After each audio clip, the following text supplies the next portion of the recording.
కూటమి ప్రభుత్వం ప్రజారోగ్యానికి మొదటి ప్రాధాన్యత ఇస్తుందని మంత్రి రాంప్రసాద్ రెడ్డి అన్నారు. అన్నమయ్య జిల్లా రాయచోటి కేంద్రంలోని మంత్రి క్యాంపు కార్యాలయంలో 55 మంది రోగులకు సీఎం సహాయ నిధి చెక్కులను పంపిణీ చేశారు. అనంతరం రోగుల యోగక్షేమాలను అడిగి తెలుసుకున్నారు. నియోజకవర్గంలో ఇప్పటి వరకు 5,42,00,000 రూపాయల సీఎం రిలీఫ్ ఫండ్ చెక్కులు పంపిణీ చేశామన్నారు మంత్రి రాంప్రసాద్. నియోజకవర్గంలో ఆరోగ్యరీత్యా ఎవరున్నా సీఎం సహాయ నిధి కోసం దరఖాస్తు చేసుకోవాలని సూచించారు.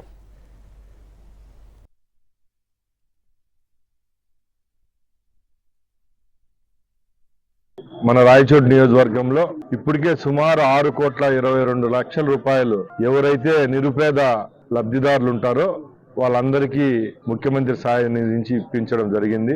ఈరోజు ఈ ప్రభుత్వంలో ఎవరైతే మాకు తోడు ఎవరు లేరు, మాకు కష్టాలు వస్తే ఆదుకునే నాదులు లేరు అనుకునే కాలంలో గౌరవ ముఖ్యమంత్రి చంద్రబాబు నాయుడు గారు కార్పొరేట్ వైద్యాన్ని కూడా నిరుపేదలకు అందించే విధంగా ఈరోజు ఈ సీఎంఆర్ఎఫ్ ప్రోగ్రామ్ ను గత సంవత్సరం నుంచి ఇవ్వడం జరుగుతా ఉంది. నిజమైన లబ్ధిదారులు ఎవరైతే ఉంటారో వాళ్ళందరికీ ఈ రోజు ఈ స్కీమ్ వెసులుబాటు కల్పిస్తా ఉంది.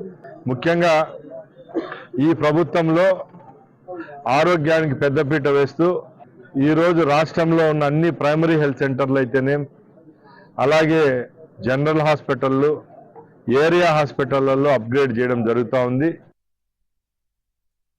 మన రాయచోటి నియోజకవర్గంలో ఇప్పటికే సుమారు 6,22,00,000 రూపాయలు ఎవరైతే నిరుపేద